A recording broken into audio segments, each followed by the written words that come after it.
रविवार के दिन तुलसी नहीं तोड़ते। क्यों नहीं तोड़ते? हम एक साथ पली, एक साथ बड़ी हुई, एक साथ एक पौधे में लगी हुई थी, पर सीता के पल्लू से हमारी कुछ बहनें, कुछ दल जमीन पर गिर गए, इसलिए हमें रुदन आ रहा है। वो भी तो शालिग्राम जी के लिए तरस रहे थे।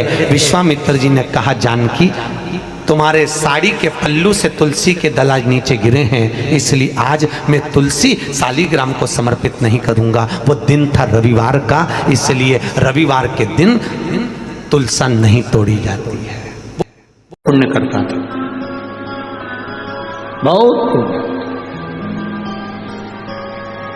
अपनी पत्नी बच्चों के साथ तीर्थ करने के लिए गया। जंगल में पहुंचा तो बहुत घोर जंगल था, कहीं उसको पीने के लिए पानी नहीं मिल रहा था। पत्नी भी रो रही थी, पत्नी की आंख में भी आंसू थे कि पानी नहीं मिल रहा। भगवान भोलेनाथ, पत्नी भी रो रही, उसके बेटे की आंख में भी आंसू है, वो भी रो रहा। पूछा पति ने, क्यों रो रहे हो? हमें प्यास लगी है। बेटा क्यों रो रहा है? प्यास लगी। पति कह रहा है, प्यास तो मुझे भी लगी है, पर इस घने जंगल में अपन तीर्थ करने निकले हैं, यात्रा के लिए निकले हैं, पर पानी कहीं दिख नहीं रहा, पानी नहीं दिख रहा कहीं। फिर क्या करें? चलो और आगे चलते हैं। आगे जाकर देखा तो एक संत की कुटिया नजर आई, साधु की कुटिया। पति उनको लेकर संत की कुटिया में गए। बाबा जी, बहुत प्यास लग रही है, बहुत प्यास, मेरी पत्नी को भी प्यास लगी, मेरे बच्चे को भी प्यास लगी, हम तीर्थ यात्रा करने निकले हैं, यात्रा के लिए निकले हैं, बहुत प्यास लग रही है, बाबा जी हमको पानी पिला दो। संत ने कहा, यहां से थोड़ी दूर पर जाओगे, लेफ्ट में मुड़ोगे, आगे वहां पर एक सुंदर सा सरोवर है, तालाब है, वहां पानी बहुत मीठा है, वहां पी लो, जाओ। अब इस व्यक्ति ने, जो पुण्यवान जीव था, इसने विचार करा, पुण्यवान जीव ने विचार करा कि भाई पत्नी और बच्चे को भी प्यास लगी है, मैं बाल्टी लेकर जाऊंगा, वहां से भर कर ले आऊंगा, इनको पिला दूंगा, मैं वहीं पियाऊंगा। चले गए,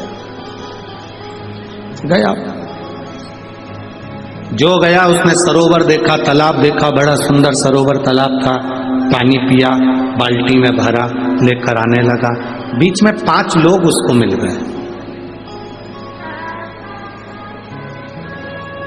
5 लोग जब बीच में मिले, उन्होंने कहा, भैया बहुत प्यास लग रही है, पानी पिला दो। उसने पानी उनको पिला दिया, पुण्यवान था, पिलाए। बाल्टी खाली हो गई, फिर भरने गए, थोड़ी दूर चला, फिर कोई 5 लोग मिल गए, उसने फिर पानी पिला। फिर बाल्टी खाली हो गई, फिर भरने गए, फिर कोई 5 लोग मिल गए, फिर पानी पिला। जो संत कुटिया में बैठे थे, आश्रम में बैठे थे, उनके बीवी और बच्चे की दशा देखकर उनकी आंख में आंसू आ गए। आखिर ये गया कहाँ? देख के हम इनको छोड़कर वो संत उनको ढूंढने के लिए गया, तो रास्ते में वो मिल गया। रास्ते में मिला तो पूछा, सुबह से तू पानी पीने के लिए गया था, पानी भरने गया था, दोपहर हो गई, पानी लेकर नहीं आया। बाबा जी, मैं पानी भरकर लेकर आता था, मुझे 5 लोग मिल जाते थे, पानी मांगते थे पीने के लिए, इसलिए मैं उनको पानी पिला देता था। पानी पिलाना तो पुण्य है ना बाबा जी, पानी पिलाना तो पुण्य है ना बाबा जी। संत ने कहा, पानी पिलाना पुण्य है, हम मना नहीं कर रहे, पानी पिलाना पुण्य है, हम मना नहीं कर रहे, पर निवेदन इतना सा है, अगर वो पानी पीने वालों को तुम उस सरोवर का रास्ता दिखा देते और वहां वो पानी पीते, तो पीछे से जितने आ रहे होते वो भी पानी पीने सरोवर तक जाते। शिव महापुराण की कथा कहती है, भूखे को भोजन कराना पुण्य है, प्यासे को पानी पिलाना पुण्य है। शिव महापुराण की कथा कहती है, पर भूखे को भोजन कराना पुण्य है, तो भूखे को भोजन कमाने का तरीका सिखाना उससे दुगना पुण्य है, दुगना पुण्य।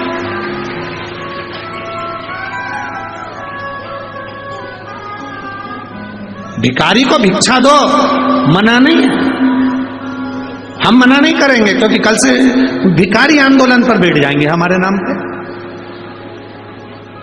आप भिखारी को भिक्षा दो, हम मना नहीं करेंगे, भिखारी को भीख दो, हम मना नहीं करेंगे, पर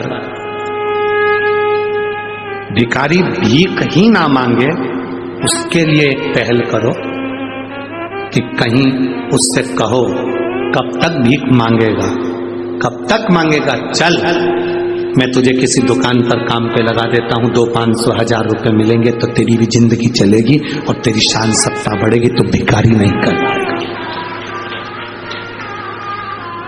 और दुनिया में ऐसे कई लोग ऐसे हैं जो भिखारी की भिखारी रहना पसंद करते हैं, तो बढ़ना ही नहीं। भूखे को भोजन कराना पुण्य है, पर भूखे व्यक्ति को कब तक भोजन कराओगे? उसको कमाने का तरीका सिखाओ कि हम रोटी कैसे कमा सकते हैं, हम रोटी कैसे ला सकते हैं, हम अपना घर कैसे चला सकते हैं।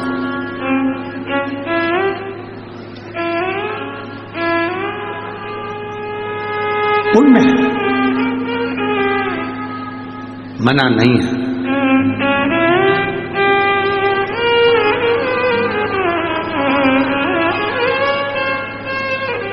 आज का व्यक्ति इतना विचित्र हो गया है, उसको सेवा नहीं करना है, उसको काम नहीं करना, बस कहीं से उसको कुछ मिल जाए, धन लाया, गलत जगह पर लगाया, जुए में, मदिरा पान में, वेश्यावृत्ति में, मांसाहार में, और धन नाश कर कर फिर मांगने पहुंच गया। हमने पहले भी कथा में कहा, आज भटिंडा की कथा में फिर कह रहा है, गाय गौमाता, बेटी घर की अपनी कन्या बेटी, और लक्ष्मी पैसा, सोच समझ कर देना कि तुम कहां दे रहे हो। गौ माता को सोच समझ कर देना, किसी ऐसे के हाथ में गौ माता का दान मत दे देना कि उसने थोड़े दिन रखा, दूध दिया जब तक रखा और बाद में मालूम पड़े वो कसाई के यहां कटने चली गई। अपनी बेटी का कन्यादान ऐसे के हाथ में मत कर देना।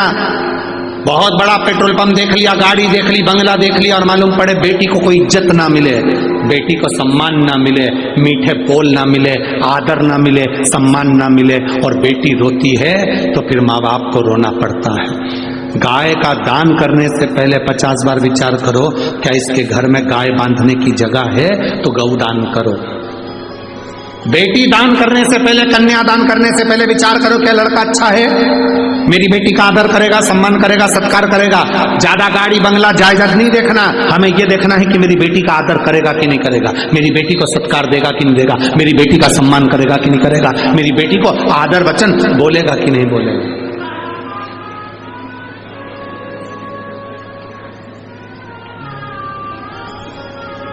और लक्ष्मी पैसा, ऐसे भिखारी के कटोरे में मत दो जो लेकर जाए और बाद में मदिरा में लगा दे, जुए में लगा दे, मांसाहार में, वेश्यावृत्ति में लगा दे। गाय गलत जगह जाती है तो रोती है, तो दान करने वाले को रोना पड़ता है। बेटी गलत जगह चली जाती है तो कन्या दान करने वाले को रोना पड़ता है, और लक्ष्मी गलत जगह चली जाती है तो दान करने वाले को रोना पड़ता है। रोना पड़ता है। गलत जगह पर मत जाना, धन का सही उपयोग। हम तो आप लोगों से